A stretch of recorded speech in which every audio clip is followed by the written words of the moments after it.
오후에 성도님들이 많이 줄어들었을 것이라고 목사님이 말씀하셨는데 안 줄어든 것 같은데요.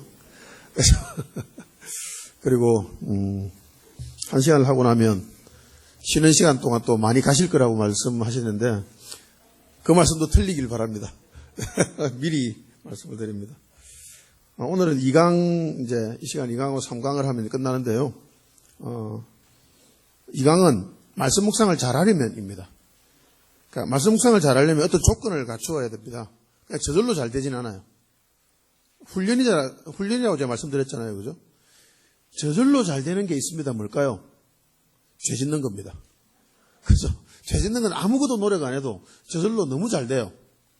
근데 하나님과 교제하는 건요, 저절로 잘 되는 일은 없습니다. 반드시 훈련해야 돼요. 그래서 말씀 묵상을 잘하려면, 하나님과 교제를 잘하려면 어떤 조건들이 갖춰야 되는데요. 그게 저는 3가지나 4가지 정도로 봅니다. 첫 번째는 시간을 드리는 것입니다. 출애굽기 29장 38, 39절 함께 읽을까요? 내가 제단위에 드릴 것은 이러하니라. 매일 1년 된 어린 양 2마리니 한 어린 양은 아침에 드리고 한 어린 양은 저녁 때에 드릴지며. 구약시대 때는 상번제라는 제사가 있었는데요. 매일 제사를 2번 드렸습니다. 그게 상번제였습니다. 여러분, 번제라는 게 뭔지 대충은 아시잖아요. 그죠? 짐승을 데리고 와서 짐승을 죽여서 각을 뜹니다. 껍질 다 벗기고 부위별로 이렇게 다 분류하고 태울 건 태우고 삶을 걸 삶고 먹을 건 먹고 이렇게 하는 겁니다. 자, 생각을 해보십시오. 살아있는 동물을 데리고 와서 개를 잡아서 제사를 다 지내기까지 시간이 얼마쯤 걸릴 것 같습니까? 안 해보셔서 모르겠죠? 그냥 소고기 사와서 마트에 가서 소고기를 사와서 게를 가지고 국만 끓여도 시간이 제법 걸리잖아요. 그죠? 대충 상상해 보니까 아무리 적게 걸려도 2시간은 걸릴 것 같고요. 많이 걸리면 서너 시간 걸립니다. 한 번 제사 드리는데요. 근데 그걸 2번 드렸습니다. 그럼 하루에 2번이에요. 하루에 매일 2번씩 드렸단 말이죠. 제사를. 그럼 하루 종일 뭐만 할까요? 제사만 드리게 되네요. 그죠? 구약시대 때는 상번제를 드리려면 그랬습니다. 매일 제사만 드려야 되는 거죠. 하루 종일 제사만 드려야 되는 겁니다. 그러면 우리는 하루 종일 제사만 드리면 시간 낭비 아니야? 이렇게 생각할 수 있죠. 시간 낭비일까요? 수요일날 오전에 예배 드렸으니 오후에 예배 안 드려도 되잖아요. 그죠? 저녁 예배 더 안 드려도 되겠죠? 맞습니까? 시간 낭비입니까? 아니잖아요. 시간 낭비일 수가 없습니다.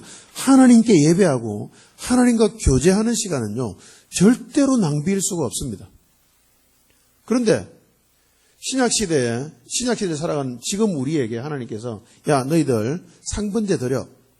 하루에 2번 제사 드려. 라고 말씀하시나요? 안 하시잖아요. 그죠? 그렇다고 해서 아무것도 안 해서는 안 된다는 겁니다. 그래서 뭘 해야 되느냐? 매일 말씀을 묵상하면 됩니다. 매일 말씀을 묵상하는데 그 시간은요, 30분에서 1시간이면 돼요. 저는 아침마다 지금 2시간 내지 3시간을 말씀을 묵상하는데요. 제가 목사가 된 지 지금 이제 6년쯤 됐습니다. 교회를 개척한 지는 8년쯤 됐고요. 근데 제가 목사가 되고 나서 제일 감사한 게 뭔지 아십니까? 아침에 묵상할 시간이 충분하다는 겁니다. 제가 아침에 묵상하면서 말씀 읽고 말씀을 가지고 저는 컴퓨터 켜고 하거든요. 컴퓨터를 켜고 그다음에 이 묵상한 내용을 워드로 치고 그러다 보면 은혜를 받아서 그 기타나 이제 작은 기타 있거든요. 우쿨렐레라는 것. 그거 꺼내서 제가 치면서 찬양하고 울고 그럽니다. 그러면 이제 와이프가 이제 묵상 끝내고 와서 제가 울고 있으면 제 얼굴 쳐다보면서 또 우나 이럽니다. 묵상하면서 울 때가 진짜 많아요. 묵상하면서 하나님 은혜 감사해서 울면서 찬양할 수 있는 충분한 시간이 아침에 있다는 사실이 제가 목사되가 제일 기쁜 일이에요. 왜냐하면 학원 강사 때는 1시간에 무조건 끝내야 되거든요. 너무 아까워서 그 시간이 조마조마하면서 그 시간 흘러가는 게 막 아까워서 벌벌 떨면서 묵상을 했거든요. 근데 지금은 그 시간이 충분합니다. 그게 진짜 감사해요. 그렇다고 해서 여러분에게 2시간, 3시간을 묵상하라고 말씀을 드리지 않습니다. 얼마만 하시라고요? 30분에서 1시간입니다. 시간이 정말 없다 하면 30분만 하시면 되는데 중요한 건 시간이 너무 없기 때문에 조바심을 내면서 막 이렇게 하면 묵상이 안 돼요. 그럼 어떻게 해야 되느냐? 가장 여유로운 시간, 그리고 가장 집중이 잘 되는 시간을 30분에서 1시간을 따로 떼어야 합니다. 다시 강조해서 말씀드립니다. 시간을요, 따로 떼어야 합니다. 말씀 묵상을 잘하고 싶다 이러면 첫 번째 길은 시간을 따로 떼는 겁니다. 근데 그 시간은 30분에서 1시간입니다. 깁니까? 드라마 한 편 보면 1시간 훌떡 가버리잖아요. 드라마 한 편 보는 데는 시간을 아낌없이 사용하는데 하나님과 만나는데 하루에 30분도 투자하기 아까워한다. 이러면 신자로서는 너무나 부끄러운 일입니다. 그죠? 그래서 자신의 정신이 가장 맑은 시간이어야 됩니다. 다 쓰고 나서 남은 시간 말고요. 가장 정신이 맑고 선명한 시간 30분에서 1시간을 따로 구별하십시오. 그러면 말씀 묵상은 반드시 잘할 수 있습니다. 첫 번째 조건이 제일 중요해요. 자, 그러면 그 시간이 언젠지를 그 빈칸에 한번 적어 보십시오. 자기 자신과 약속하는 겁니다. 내가 몇 시부터 몇 시까지는 말씀을 묵상한다. 라고 그 밑에 오전 몇 시부터 몇 시까지 또는 오후 몇 시부터 몇 시까지라고 적어 보시기를 바랍니다. 뭘 이런 걸 다 시키노 뭐 이러시는 거 아니에요? 제가 아까 이제 앉아 있으니까 장로님들이 오셔가지고 인사를 하는데 제가 굉장히 정겹더라고요. 제 아버님이 예천에 계셨거든요.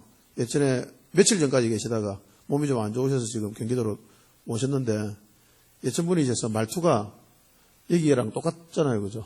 그래서 뭐 했니더 뭐 이렇게 하는데 너무 반갑더라고요. 네, 여러분 시간을 투자하지 않고 될 수 있는 아무것도 없습니다. 그죠? 우리 인생이 무엇으로 구성되어 있죠? 시간으로 구성되어 있잖아요. 그래서 우리가 80년 내지 90년 정도로 살면 하나님께로 돌아가야 됩니다. 그죠?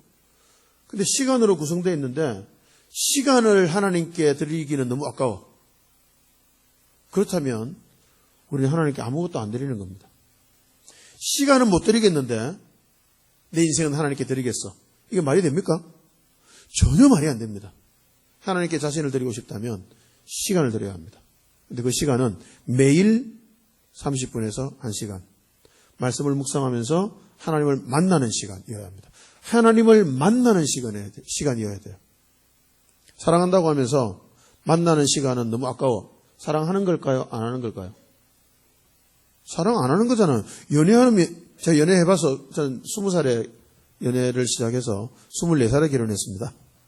4년 연애하고 정말 이런 나이에 결혼을 했는데요. 제가 그때요.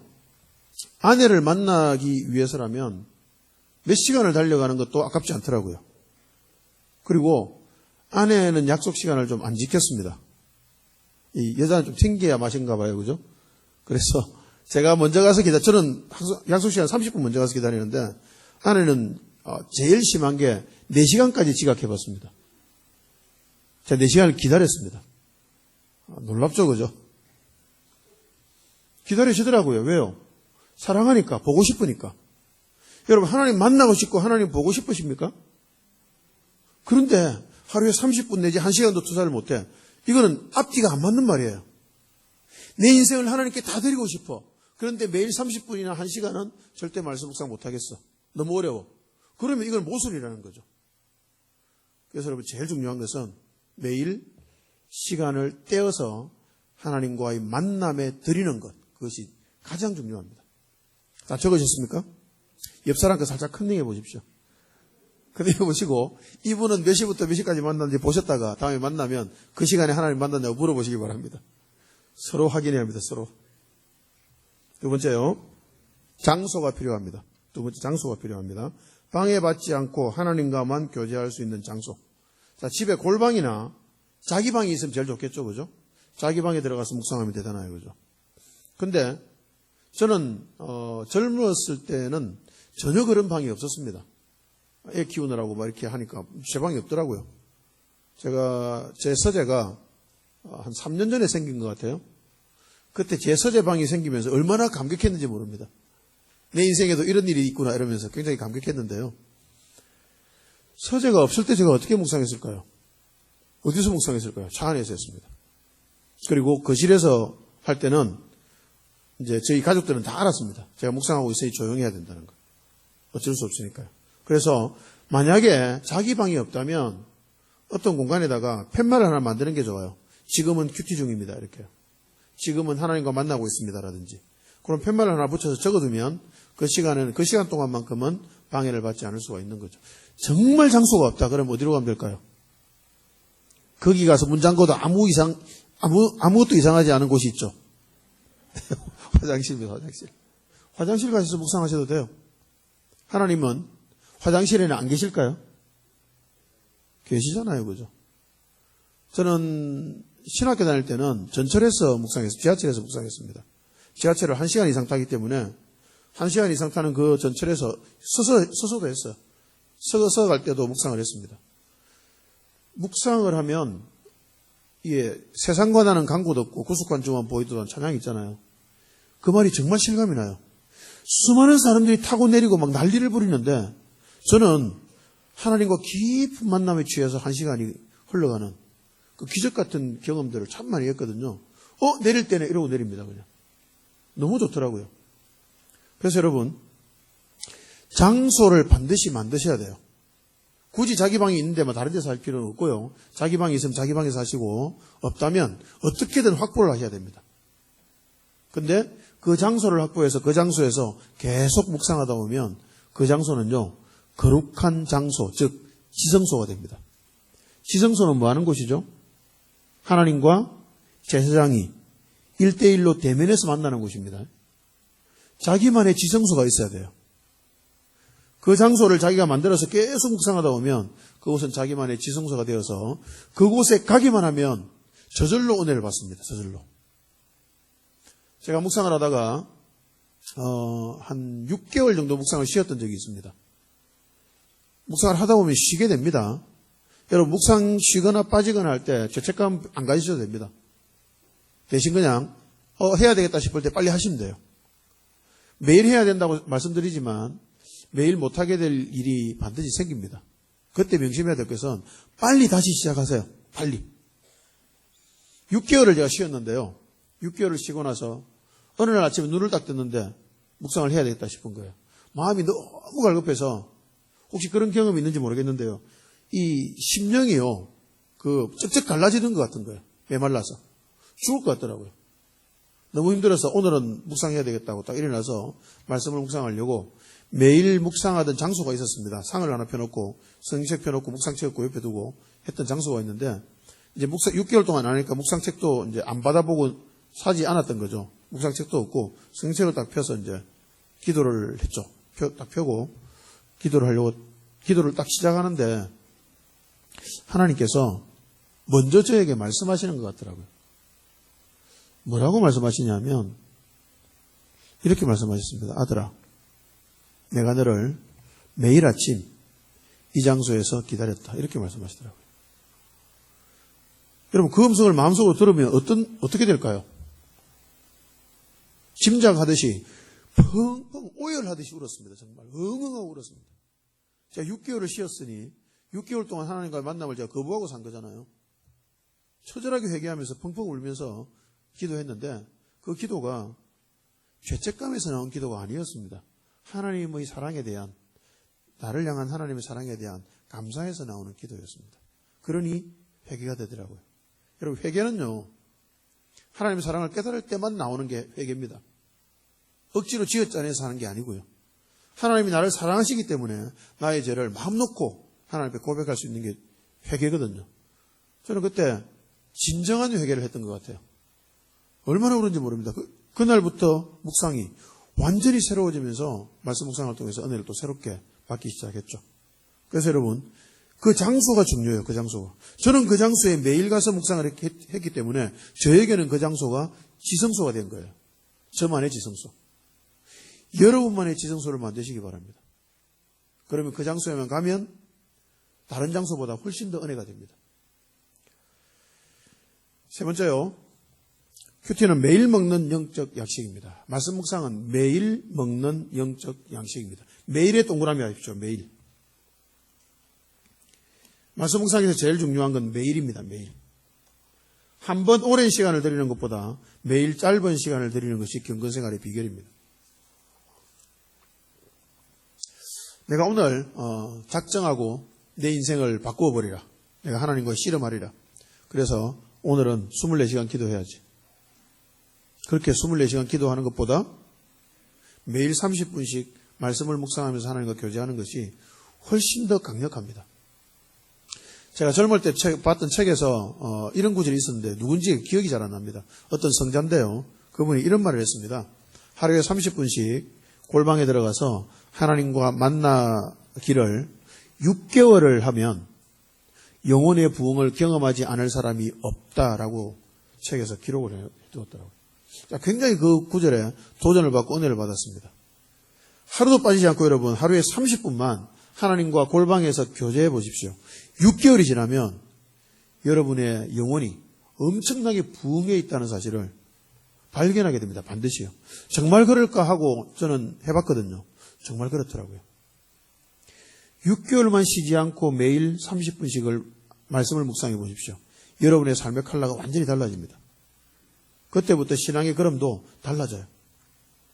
매일이 중요합니다. 매일. 말씀 묵상의 경건의 훈련의 핵심은 매일입니다. 매일. 누가복음 22장 39절 함께 읽습니다. 예수께서 나가서 습관을 따라 감람산에 가시매 제자들도 따라갔더니. 자, 여기서 나오는 이 구절이 어떤 내용인가 하면 예수님이 지금 겟세마네 동산에 올라가셔서 기도하신 내용입니다. 겟세마네 기도. 그 기도가 끝난 그 다음 날 예수님이 뭐 하셨죠? 십자가 지러 가셨거든요. 십자가는 인류 최대의 사건이잖아요. 그러면 감람산에서 한 이 기도는요, 인류 최대의 기도라고 말할 수 있습니다. 자, 근데 인류 최대의 기도를 예수님이 어떻게 하셨냐면, 자, 오늘 내가 작정하고 인류 최대의 기도를 하겠다라고 하셔서 인류 최대의 기도를 하신 게 아닙니다. 습관을 따라 가셨어요. 습관을 따라라는 말은 매일 그 시간이면 거기에 가서 기도하셨다는 말이에요. 자, 앞에 제가 시간과 장소를 말씀드렸잖아요. 예수님은 특별한 일이 없으면 매일 그 시간에 그 장소에 가서 기도하신 거예요. 겟세마네 동산에서. 그랬더니 매일 하나님과 교제하는 그 많은 날들 중에 어느 한 날이 인류 최대의 기도를 하는 날이 되었던 겁니다. 여러분, 매일 말씀을 묵상해 보십시오. 그러면요, 어느 날일지는 몰라요. 매일 말씀을 묵상하던 그 어느 한 날에 여러분의 인생이 뒤집어집니다. 여러분의 인생이 바뀌어요. 말할 수 없는 은혜를 받아요. 제가 많이 경험한 겁니다. 어느 날일지 모르는데 어느 한 날 말씀을 묵상하면서 은혜를 받아서 눈물 펑펑 흘리며 울게 되고 찬양하게 되고 감사하게 되고 마음이 기쁨으로 충만하게 됩니다. 그날이 언제 올지는 모릅니다. 그러나 매일 30분에서 1시간씩을 하나님께 드리는 사람은 반드시 그날을 경험하게 됩니다. 제가 목사되고 지금까지 찬양하면서 설교하면서 참 많이 울거든요. 저는요. 많이 우는데 사람들이 이상하게 생각하는 사람들이 있더라고요. 왜 목사님 맨날 울어요? 뭐 이렇게. 어떤 분은 대놓고 이제 좀 그만 우시라고 이렇게 말하는 분도 계세요. 근데 저는 왜 그렇게 울까요? 제가 생각을 해봤습니다. 왜 나는 이렇게 은혜가 메마르지 않고 찬양만 조금만 깊게 하면 왜 이렇게 마음에 감동이 되고 눈물이 나지? 생기게 제가 눈물이 몇 개 생겼잖아요. 그죠? 근데 눈물이 좀 많거든요. 근데 왜 그렇지 생각하니까 이유는 너무 분명했습니다. 매일 하나님과 교제하면서 그 은혜에 젖어 있기 때문에 그런 것 같아요. 여러분, 매일 하나님과 교제하는 사람이 누리는 그 은혜는 툭 건드리면 은혜가 터져 나오는 거예요. 그러고 싶잖아요. 그죠? 메마른 영혼으로 살고 싶지 않으시죠? 툭 건드리면 은혜, 찬양만 하면 은혜가 되고 설교 한마디만 들어도 은혜가 되는 그런 삶을 살고 싶으시잖아요. 그런 삶을 살고 싶으시다면 매일 30분에서 1시간씩 말씀을 묵상하시면 됩니다. 물이 몇천 톤이 있고요. 굉장히 큰 바위가 하나 있습니다. 물과 바위가 싸워요. 누가 이길까요? 물이 이깁니까? 어떻게 이겨요? 오, 예리하신데요. 물이 몇천 톤의 물을 한꺼번에 아무리 쏟아부어도 아무 일도 일어나지 않습니다. 그냥 바위는 샤워만 하게 되죠. 그죠? 그러나 말씀하신 것처럼 물을 한 방울씩 떨어뜨린대요. 한 방울씩 똑똑 떨어뜨리면 어느 순간, 언젠가는 모르지만 어느 순간 바위가 구멍이 나 있는 것을 발견하게 됩니다. 그리고 계속 떨어뜨리면 그 바위에 깊이 구멍이 패이죠. 여러분, 그 바위가 뭔지 아세요? 사람마다 갖고 있는 어찌할 수 없는 죄입니다. 자기만 갖고 있는, 내가 아무리 해결해 보려고 해도 해결이 되지 않는 치명적인 죄 하나씩은 다 갖고 있잖아요. 그 죄가 그 바위입니다. 그리고 똑똑 떨어지는 그 물방울은 말씀 묵상이에요. 여러분, 말씀을 매일 묵상하면요, 그 물방울처럼 처음에는 아무 일도 일어나지 않는 것 같아. 이게 뭐야? 아무것도 아니잖아. 라고 생각하는데 계속 떨어뜨리면 어느 순간 내가 절대로 해결하지 못할 것 같은 그 죄에요, 금이 가 있는 게 발견됩니다. 이거 해결되겠잖아 라는 생각이 드는 거죠. 그리고 어떤 상황이 되었을 때 더 이상 그 죄에 빠지지 않는 자신을 한 번 발견하고 두 번 발견합니다. 또 넘어지기도 하지만 그 다음에 또 이겨요. 한 번도 못 이겼던 그 죄를 이제는 한 번씩 이긴다니까요. 그리고 계속 묵상하다 보면 이제 한 번만 이기는 게 아니라 계속 이기게 돼요. 어느 순간. 너무 놀라운 일이 일어납니다. 그래서 여러분, 말씀 묵상은 매일 먹는 영적 약식이다라는 것을 꼭 기억하시기 바랍니다. 자, 그러나 매일 한다고 해서 아까 말씀드린 것처럼 정말로 죽을 때까지 매일 할 수 있는 건 아닙니다. 그죠? 반드시 빠지는 날이 나와요. 근데 안 빠지는 분도 계시죠? 제가 사실은 묵상 세미나를 6시간에서 8시간짜리를 지금 2시간 반으로 줄여서 하는 거거든요. 하고 싶은 말이 갑자기 계속 생각이 나요. 계속 지금 줄이면서 하고 있는데 이 말씀을 드려야 될 것 같습니다. 제가 젊을 때 어떤 목사님이요, 제가 다니는 교회, 평신도 때였죠, 그죠? 제가 다니는 교회에 말씀 묵상 큐티 강의를 하러 오셨어요. 주일 오후 예배 때 지금처럼요. 그래서 1시간 강의를 했는데 딱 서자마자 뭘 하시는가 하면, 저는 28년 동안 하루도 말씀 묵상을 빼먹은 적이 없습니다. 이렇게 말씀하시더라고요. 저는 주눅이 확 들었습니다. 제가 그때 30대 초반 때였는데, 지금도 30대 초반으로 보이시나요? 네, 완전 농담입니다. 30대 초반 때였는데, 저는 말씀 묵상을 하긴 했지만, 하다가 말다가 빼먹다가 또 했다가 계속 그걸 반복하고 있었거든요. 그러면 죄책감에 시달리고 있었거든요. 근데 그분이 28년 동안 하루도 안 빠졌대요. 그것만 가지고 제가 주눅이 확 들면서 눈이 번쩍 뜨는 거. 어떻게 하면 저렇게 되지? 하고 강의를 들었는데, 강의 내용은 사실은 들을 게 별로 없었습니다. 근데 그 한마디가 기억이 계속 나는 거예요. 28년 동안 하루도 안 빠졌어. 와, 정말 대단하시다. 그랬는데, 이제 그리고 나서 몇 달 뒤에 그 교회 청년부와 우리 교회 청년부가 체육대회를 같이 하게 됐습니다. 저는 그때 청년부 부장 집사였거든요. 청년부 부장 집사를 하면서 청년들을 데리고 같이 가서 그 체육대회에 참석을 했죠. 농구를 하게 됐습니다. 농구를 하는데 농구를 한참 하다가 그 목사님이 스포츠를 너무 좋아하셔서 농구 선수로 뛰었습니다. 청년들과 같이. 농구를 한참 하다가 청년 한 명이 막 뛰어오더니 집사님 좀 못하겠어요. 이러는 거예요.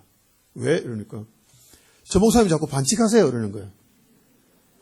어떻게 반칙하는데? 그러니까 드리블을 하고 있으면 뒤에 가서 손에다 확 당겨버리는 거예요. 그리고 본인이 공 드리블을 할 때 얼굴에 공 갖다 대는 게 반칙이거든요. 그런 반칙을 막 한다는 거죠.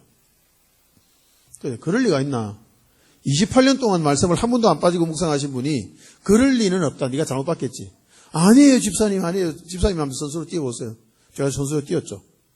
놀랍게도 저한테도 그런 반칙을 하시더라고요. 그래서 제가 이제 휴식시간 가지고 애들 다 청년들 불러서, 얘들아, 우리 그냥 대충 뛰고 빨리 져드리자. 저 목사님 너무 이기고 싶은가 보다. 그리고 다음에 절대로 저 목사님 보지 말자. 자, 그러고 이제 그분과는 다시는 볼 일이 없어졌습니다. 여러분, 너무 이상하잖아요. 28년 동안 하루도 말씀 묵상을 빼먹지 않았는데 어떻게 인격은 그럴까요? 왜 그럴까요? 28년 동안 하루도 안 빠져서 그렇습니다. 여러분, 28년 동안 큐티 강의를 하러 왔어요. 제일 먼저 한 말이 28년 동안 하루도 큐티를 빼먹지 않았다는 말이에요. 자기 자랑이죠. 왜 그런 말을 할까요? 그게 자기 의가 된 거예요. 여러분, 자기 의가 되는 짓을 하면 안 됩니다. 우리는 자기 의를 자랑할 만한 존재들이 아니잖아요. 우리는 죄인이잖아요. 28년 동안 묵상한 게 왜 자랑이 돼요? 28년 동안 하나님을 만났으면 자랑하는 게 아니라 온유해진 성품으로 드러내야 돼요, 그건요. 성경 10도겠다, 100도겠다 하는 분들 만나면 저는 도망갑니다. 왜 도망갈까요? 분명히 저를 가르쳐야 될 거기 때문에. 분명히 저를 정지할 거기 때문에. 저는 10독 안 했거든요. 저는 한 2독 정도 했나 싶은데, 근데 2독을 제가 말씀을 묵상하면서 한 거예요, 전부 다. 꼼꼼히 묵상하면서. 근데 10독했다, 100독했다 하면 분명히 자기 자랑할 거고, 또 거기에 비교해서 저는 주눅들게 만들 건데, 저런 사람과 대화하기 싫다고 저는 아예 상종을 안 합니다. 근데 성경을 10독, 100독을 제대로 한 분도 계시겠죠? 근데 왜 저는 도망칠까요? 여러분, 제대로 10독, 100독 한 분은 절대로 자기가 10독, 100독 했다고 말하지 않습니다. 자기 변화되는 인품으로 드러내겠죠. 아, 성경을 많이 읽으면 저렇게 되는구나 하고 상대방이 깨달을 수 있게 인격으로 드러내겠죠. 그죠? 말씀 묵상도 똑같습니다. 28년 동안 하루도 안 빠졌다면 인격으로 드러내야지 자기 말로 자랑할 건 아니에요. 그래서 그때 내린 결론이, 아, 사람은 빠져야 되는 거구나. 그리고 다시 해야 되는 거구나. 왜 그럴까요? 여러분, 묵상을 제가 6개월 동안 빠지고 나서 어떤 생각이 들었을까요? 아, 나는 죄인이구나. 나는 경건의 훈련조차도 한 번도 안 빠지고 해낼 수 없는 죄인이구나 하는 걸 제가 깨달은 거예요. 여러분, 말씀을 묵상하면 묵상할수록 본인이 죄인이라는 사실을 깊이 깨달아야 돼요. 그래서 저는 28년 동안 하루도 안 빠지고 묵상한 삶을 살지 않아서 얼마나 다행인지 모르겠습니다. 여러분도 그런 삶을 살 가능성이 없으시죠, 그죠? 감사하시기 바랍니다. 그렇게 교만해질 일이 없기 때문입니다. 대신 빼먹고 중단하고 못하게 되었을 때 그 다음이 중요해요. 그 다음이. 에이, 한번 빼먹었으니 나 이제 안 해. 나는 완벽주의자니까 하면 완벽하게 하고 안 하면 안 해. 라고 하지 마시기 바랍니다. 쓸데없는 완벽주의입니다. 그렇게 하지 마시고 한번 빼먹으면 어떻게 될까요? 어제 빼먹었어요. 오늘 말씀을 다시 보려고 하니 뭔가 뻘쭘합니다. 그래서 하루 더 빼먹어요. 그렇게 하지 마시고 어제 한번 빼먹었으니 오늘은 하자. 이러면 됩니다. 그냥. 여러분, 말씀 묵상은요, 만납니다.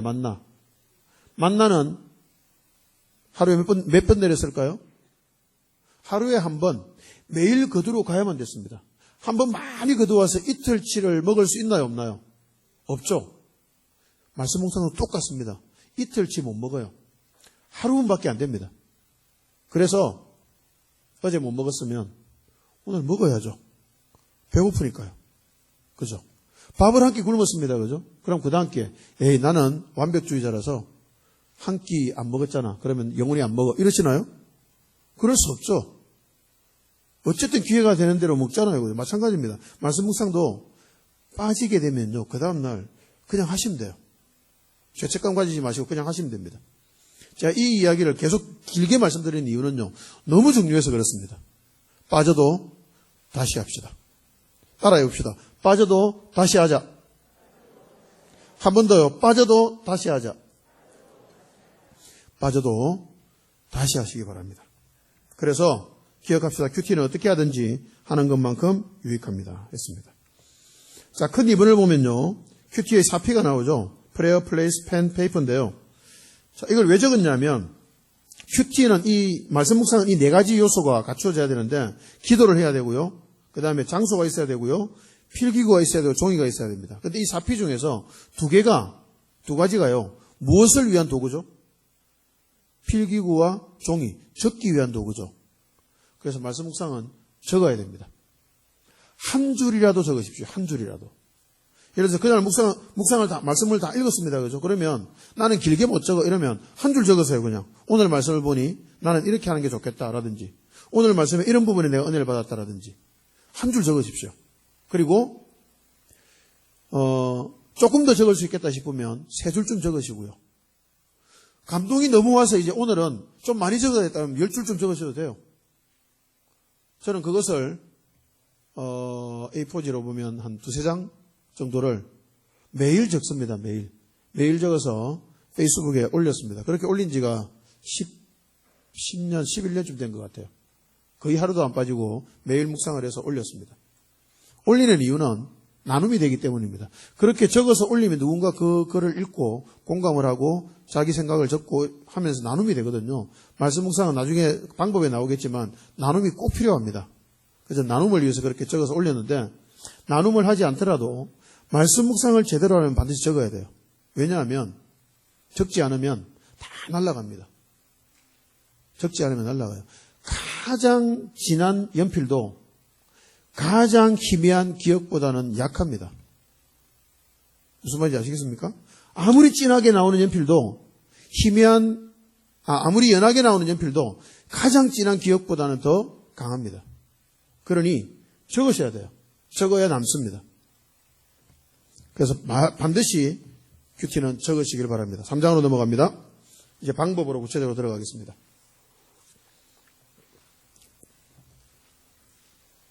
저희가 1시 반에 시작했으니까 2시 반에 쉬는 시간을 가지도록 하겠습니다. 제가 학원 강사이기 때문에 마치는 시간이 굉장히 분명합니다. 쉬는 시간도 분명합니다. 그래서 원래는 50분 수업에 10분 휴식입니다. 근데 오늘은 특별히 1시간 강의하고 한 5분 내지 10분 좀 쉬고 또 나머지 1시간 강의하도록 하겠습니다. 자, 말씀 묵상의 방법은요, 프레스 방법인데 준비기도, 읽기, 묵상, 적용, 나눔 이렇게 5가지입니다. 별로 어렵지 않죠? 따라서 한번 읽어봅시다. 준비기도, 읽기, 묵상, 적용, 나눔 이렇게 5가지인데 개인적으로 해야 될 것은 나눔을 빼버리고 4가지밖에 없습니다. 준비기도, 읽기, 묵상, 적용 요것만 하면 돼요. 자, 준비기도, 읽기, 묵상, 적용 시작. 한 번 더요. 준비기도, 읽기, 묵상, 적용. 어렵지 않죠, 그죠? 요 4가지 단계를 어떻게 해야 되는지를 설명을 드리겠습니다. 여러분, 이 단계는요, 사실은 묵상 가르치는 분들은 다 가르치는 내용이에요. 근데 중요한 건 각각의 단계를 어떻게 하느냐가 중요합니다. 그냥 설렁설렁 넘어가서 대충 방법만 알면요, 묵상이 안 됩니다. 그래서 각각의 방법에서 각각의 단계에서 어떻게 해야 되는지를 핵심만 간단하게 정리를 해드리겠습니다. 첫 번째 준비기도입니다. 자, 읽어보겠습니다. 큐티는 성령님께서 주도하시는 시간입니다. 성령님께서 나의 마음과 눈을 열어주셔야 큐티는 시작됩니다. 오늘 주시는 말씀을 지금 내게 들려주시는 하나님의 음성으로 받게 되는 것도 성령님의 역사입니다. 여러분 이거 기억하셔야 됩니다. 말씀 묵상 시작부터 말씀 묵상 끝까지 그 전체를 주도하시는 분은 내가 아니라 성령님이십니다. 그래서 성령님을 인지하면서 묵상하셔야 돼요. 그러니까 성경 공부하시면 안 됩니다. 말씀 묵상은요, 성경 공부하는 시간이 전혀 아니에요. 성경을 공부하듯이 하면 안 되고요. 성령께서 주도하셔서 성령께서 나에게 이 본문을 통해서 무슨 말씀을 하시는지를 들으려고 묵상해야 돼요. 그래서 그런 마음을 해야 되기 때문에 중요한 것은요, 마음 자세가 굉장히 중요합니다. 준비기도는 뭔가 기도를 하라는 게 아니라 마음 자세를 만드는 시간입니다. 마음 자세를 만드는 시간. 어떤 마음 자세가 되어야 될까요? 하나님의 음성에 굶주린 마음입니다. 굶주린 마음. 목마르다, 배고프다 뭐 이런 표현 쓸 수 있는데 제가 일부러 굶주리다는 좀 강력한 표현을 썼습니다. 하나님의 음성에 굶주린 마음. 여러분, 여러분은 절대 없으면 못 살 것 같은 게 뭔가요? 돈인가요? 난 돈이 없으면 못 살 것 같아. 그런가요? 그런 생각이 있을 수 있죠. 누구나 재정적으로는 어려움들이 있을 수 있으니까요. 그죠? 그러나 여러분, 신자는 그것보다 훨씬 더 강력하게 하나님의 음성이 없으면 못 살아야 합니다. 하나님의 음성을 듣지 못하면 살 수 없겠다는 마음이 있어야 돼요. 그게 하나님의 음성의 굶주린 마음입니다. 하나님의 음성이 듣고 싶어서 견딜 수 없어야 돼요. 하나님이 여러분 개인에게 들려주시는 그 음성을 듣고 싶어서 감당할 수 없이 목이 말라야 합니다. 시편 기자가 말하죠. 사슴이 시냇물을 찾기에 갈급함처럼 내 영혼이 주를 찾기에 갈급합니다. 라는 그것이 우리의 상태가 되어야 합니다. 그런데 여러분, 사슴이 시냇물을 찾기에 갈급하다는 게 무슨 의미인가 하면 이런 거예요. 사슴은요, 늘 가장 약한 동물입니다. 공격할 수 있는 무기가 아무것도 없잖아요, 사슴은요. 그래서 사슴이 제일 잘하는 게 있어요. 뭘까요? 도망치는 거예요. 옆에서 바스락 소리만 들리면 무조건 도망칩니다. 풀 뜯고 있다가도 귀가 다 열려있어요. 예민하게 열려있습니다. 바스락 소리만 들리면 무조건 도망쳐요. 그러니까 하루 종일 뭐 할까요? 하루 종일 뛰어다녀요, 하루 종일. 하루 종일 뛰어다닙니다. 풀 잠깐 뜯다가 뛰어다니고, 풀 잠깐 뜯다가 도망치고, 하루 종일 도망칩니다. 여러분, 가만히 있어도 지금 제가 이게 목이 마르잖아요. 물을 마시잖아요. 하루 종일 뛰어다니면 얼마나 목이 마를까요? 도망치면서도 무슨 생각할까요? 목 마르다 물 마시고 싶다. 그래서 시냇물을 만나면 미친 듯이 돌진해서 가서 물을 마실 수밖에 없잖아요. 그게 신자의 마음 상태여야 합니다. 미칠 듯이 하나님이 갈급하고 하나님께 목마르고 하나님을 만나고 싶고 하나님과 교제하고 싶고 하나님 그 음성을 들어야 살겠고 그런 마음이 있어야 한단 말이에요. 제가 학원 운영을 경기도 올라가서 했는데요. 정말 거친 애들을 데리고 학원 운영을 했습니다. 담배 피는 애 14명 한반으로 묶어서 걔들 데리고 학원을 운영했었거든요. 그때 하루를 보내고 나면 너무너무 힘들어서 정말 죽을 것처럼 힘들더라고요. 그 공부 안 하는 애들 불러가지고 단어 외우고 시키고 체크하고 막 하루 종일 정말 정신없이 지나갑니다. 근데 그 일과가 끝나고 어느 날은 너무 힘드는 거예요. 너무 힘들어 죽을 것 같더라고요, 정말. 근데 제가 차를 운전해 집으로 퇴근하면서 제가 뭘 하고 있냐면 하나님께 말을 하고 있더라고요, 제가. 기도가 아닙니다. 그냥 하나님께. 하나님, 나 너무 힘듭니다. 이렇게 말을 하면서 운전하고 있는 거예요, 제가. 하나님, 너무 힘들어요. 언제까지 제가 이렇게 살아야 됩니까? 너무 힘듭니다, 하나님. 라고 기도를 하는데 눈물이 주르르 흐르더라고요. 그 차를 옆에 대놓고 한참을 울고 기도도 아닌 기도를 엎조리면서 한참을 울고 그리고 다시 마음을 추스려 집으로 돌아간 적이 몇 번 있었습니다. 저는 왜 그렇게 했을까요? 힘들면 혼자 힘들면 되잖아요. 누군가 사람한테 말하면 되잖아요. 근데 저는 하나님께 말을 하는 거예요. 왜요? 저는 하나님이 너무 갈급해요. 하나님이 힘든 제 마음을 만져주시면 좋겠는 거예요. 하나님이 저를 위로해 주시면 좋겠고 하나님의 음성이 저에게 들려오면 살 것 같은 거예요. 그래서 저는 아침마다 말씀을 묵상하고 아침마다 말씀을 묵상하기 때문에 그런 일들이 생길 때마다 저는 하나님께 뭔가를 자꾸 말하게 되고 하나님의 음성을 듣고 싶어지더라고요. 여러분, 갈급한 마음이 신자의 가장 중요한 마음인데요. 그 마음이 쉽게 안 생겨요. 세상 것에 대한 갈급함은 아주 쉽게 생깁니다. 남들이 다 그러고 사니까요. 근데 하나님께 갈급함, 하나님의 음성에 갈급한 사람은 주변에서 잘 안 보이죠. 그렇게 사는 게 쉽지 않아요. 어떻게 해야 될까요? 매일 말씀을 묵상하면 됩니다. 매일 30분에 1시간만 그냥 말씀을 꾸준하게 묵상하고 있으면 어느 순간 마음에요, 갈급함이 생겨요. 하나님의 음성이 없으면 못 살겠다는 마음이 생깁니다. 그 갈급함을 가지고 아침마다 말씀 앞으로 나가면 여러분 인생이요, 그렇게 행복할 수가 없습니다. 하나님 앞에서 우는 것만큼 우리 인생을 행복하게 만드는 게 없거든요. 하나님 음성에 굶주리고 목마르고 갈급한 저와 여러분 되시기를 축복합니다. 그런 마음을 준비하는 것이 준비기도입니다. 근데 이런 마음이 잘 안 되죠. 그럼 어떻게 해야 되느냐? 밑에 보면 준비기도를 드리면서 찬양을 먼저 드리는 것은 아주 좋은 방법입니다. 그랬죠, 그죠? 그래서 본인들이 아마 개인별로 다 좋아하는 찬양들이 있을 거예요, 그죠? 이 찬양만 부르면 그냥 은혜가 돼. 이런 찬양들이 있죠. 그런 찬양을 프린트해서 뽑아 두십시오. 그리고 자기가 묵상할 자리에 딱 놓아 두십시오. 찬양곡 한두 곡, 두세 곡 정도를요. 그리고 그 찬양을 부르십시오. 기도라는 행동 안 하셔도 됩니다. 그냥 그 찬양 부르시면 돼요. 그게 기도예요. 그리고 우리 마음이 하나님의 음성에 굶주린 마음 상태가 되면 그러면 이제 그때부터 묵상이 제대로 되는 겁니다. 그래서 준비기도는 하나님의 음성에 굶주린 마음 자세를 만드는 시간입니다. 자, 그렇게 준비기도가 돼서 하나님의 음성에 굶주린 마음이 되고 나면 이제 성경을 읽어야 되겠죠, 그죠? 두 번째 읽기입니다. 읽기. 자, 읽기는 큐티에서 가장 중요하지만 무시되기 쉬운 부분입니다. 했는데요.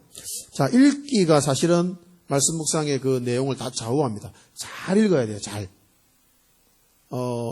성경 통독을 하면요. 저는 통독을 별로 안 좋아합니다. 왜냐하면 한번 통독 프로그램에 참여해서 한번 해봤는데 저는 너무 힘들더라고요. 뭐가 힘드냐면 성경을 막 그 테이프 틀어놓고 막 속독으로 막 읽는데요. 눈으로 따라가면서 성경을 읽어요. 근데 저는 읽다가 생각이 떠오르잖아요. 그 내용에 대해서 뭔가 은혜를 묵상하고 그 은혜가 마음을 적시고 이래야 되는데 뭔가 생각을 하려고 하면 다 지나가 버려요. 저는 그게 너무 힘들더라고요. 못 따라가겠더라고요, 저는요. 아무 생각 없이 그냥 읽으면 따라가겠죠, 그죠?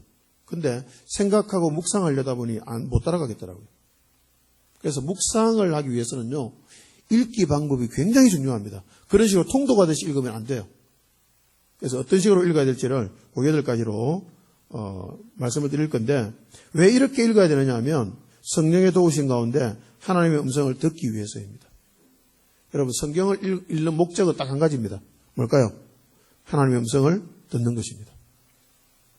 신약 시대 때는요, 여러분 조심하셔야 되는데, 그 은사를 통해서 하나님의 음성을 듣는다는 사람들이 있잖아요. 예언기도 해주고 막 있죠. 제발 그런 데 가지 마십시오. 신약 시대 성도는요, 각자 개인이 하나님의 음성을 들을 수 있습니다. 어떻게 들어요? 하나님의 말씀으로요. 그거 하라고 하나님께서 우리에게 말씀을 주신 거예요. 그래서 성경을 잘 읽으면 그 속에서 우리는 하나님의 음성을 듣습니다. 자, 그럼 어떻게 들어야 되느냐? 하워드 핸드릭스라는 아주 유명한 성경 교사가 8가지를 조언했습니다. 첫 번째, 처음 읽는 것처럼 읽어야 됩니다. 신수원 경매를 불러 이렇게 해요. 너무 잘 알아. 이 본문은 내가 너무 잘 알고 있어. 이러면 그날은 묵상, 속된 말로 조지는 겁니다. 왜 그럴까요? 너무 잘 알기 때문에 대충 읽어요.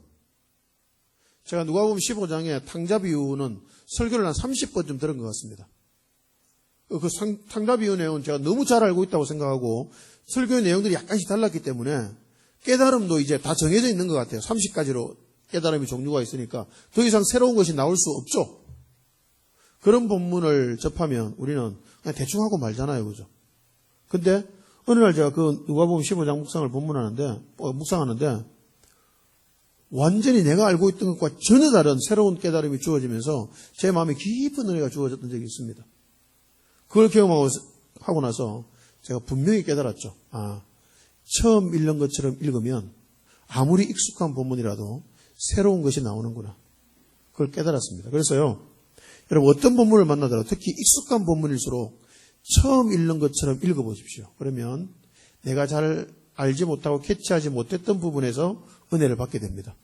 그러면 진짜 살아계신 하나님의 말씀이라는 사실이 더 믿어집니다. 그래서 신숙은 경멸을 불러일으킨다는 사실을 기억하시고 어떤 본문을 만나더라도 처음 읽는 것처럼 읽으십시오. 두 번째, 연애편지를 읽듯이 읽어야 됩니다. 제가 연애를 4년 했다고 말씀드렸죠. 그죠? 저는 와이프한테 편지를 좀 많이 썼습니다. 근데 와이프는 4년 연애하는 동안 편지 딱 한 통 썼어요. 밀당의 고수인 것 같아요. 아무래도. 편지 한 통을 썼는데 왜 제가 밀당의 고수라고 하는가 하면 편지 한 통을 받았으니 그 편지는 저에게 어떨까요? 너무 소중하죠. 제가 그때는 핸드폰이고 아무것도 없었기 때문에 이 안주머니에 와이프 편지를 넣고 다녔습니다. 그리고 심심해서 아무것도 할 일이 없을 시간에 그걸 꺼내서 읽습니다.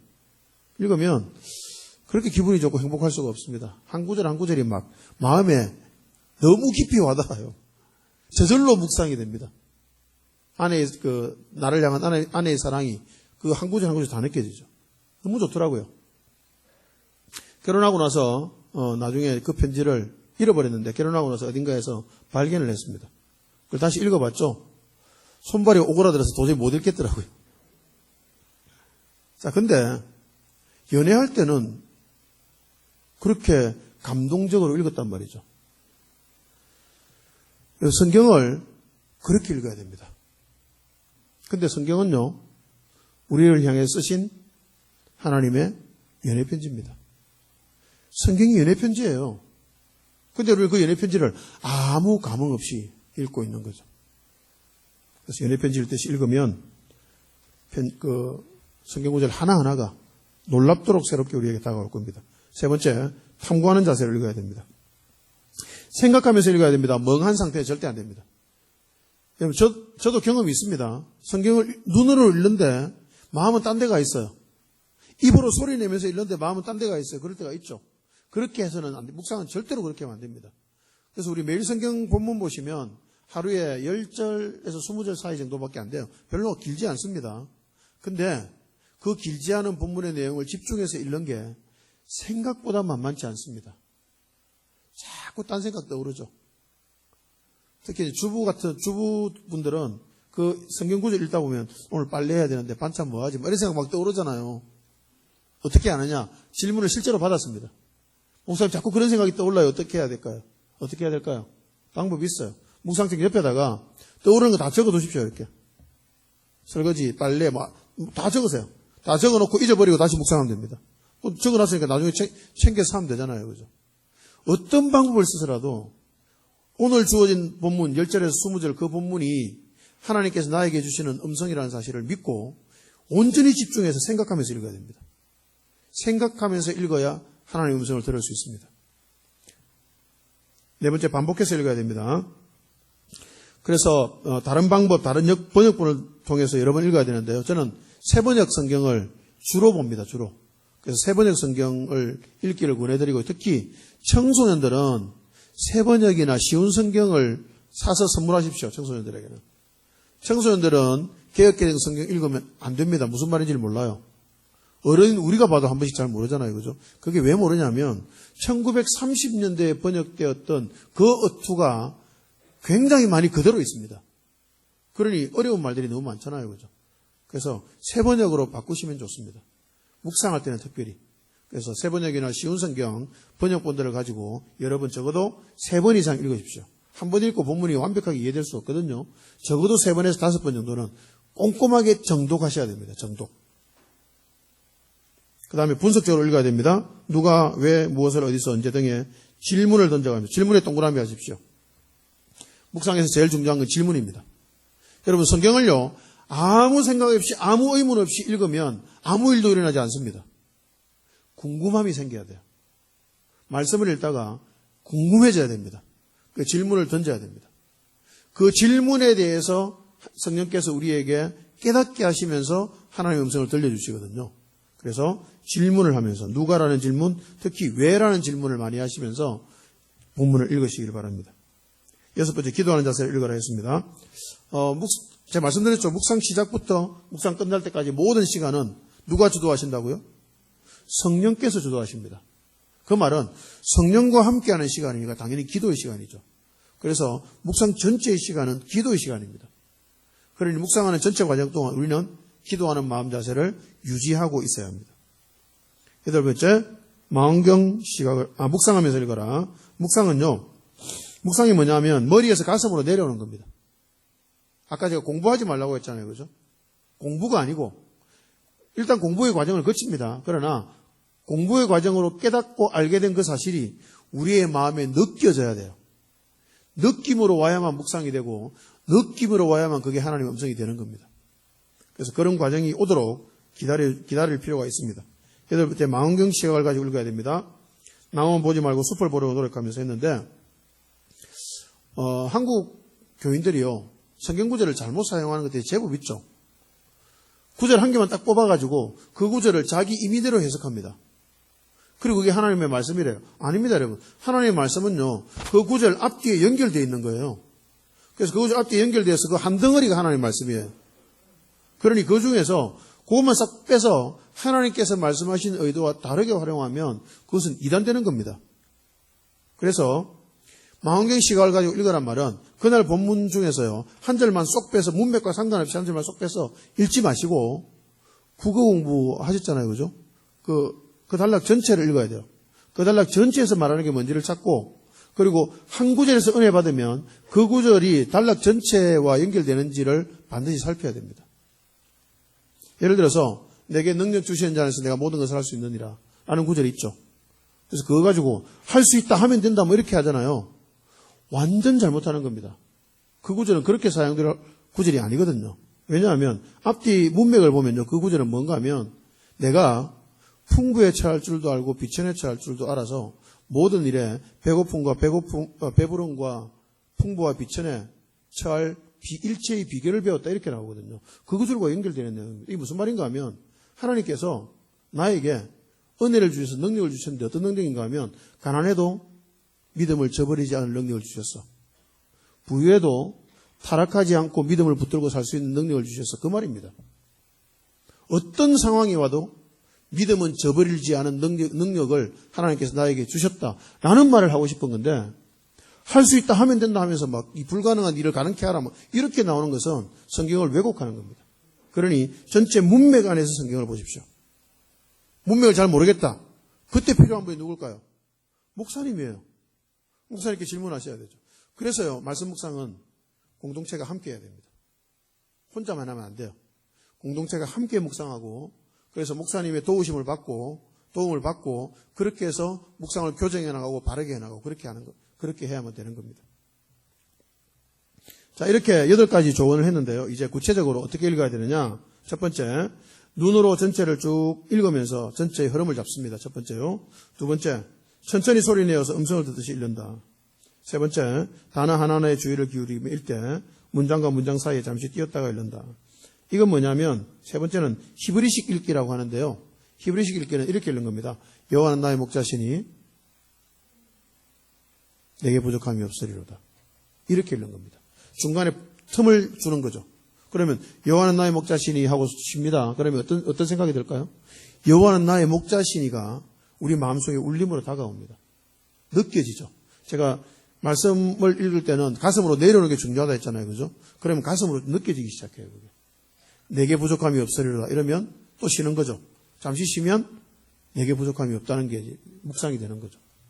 나는 부족한 것 같았는데 안 부족하네. 이런 생각이 드는 거죠. 그죠? 그래서 잠시 뛰어서 읽는 히브리식 읽기로 묵상을 하면 묵상에 도움이 많이 됩니다. 다음에 다른 번역본으로 읽는 것도 중요하고요. 영어나 다른 언어로 성경을 읽을 수 있다면 그것도 좋은 읽기가 되고요. 한 절 한 절 읽으면서 관찰된 것을 노트에 써보는 것도 중요합니다. 자, 이런 방법을 다 사용해야 되는 건 아니고요. 제가 3번에서 5번 읽으라 그랬잖아요. 그죠? 3번에서 5번을 읽을 때 이런 다양한 방법들을 써가면서 읽으면 훨씬 더 본문에 집중이 잘 된다는 겁니다. 저는 묵상이 안 될 때는요. 성경책 들고 일어서서 걸으면서 읽었습니다. 특히 잠이 올 때, 피곤할 때는요. 일어서서 걸어다니면서 읽었어요. 걸어다니면서 읽으면 굉장히 잘 읽힙니다, 여러분. 이게 환경이 바뀌면요. 달라져요. 제가 좀 코미디 같은 짓도 많이 했는데요.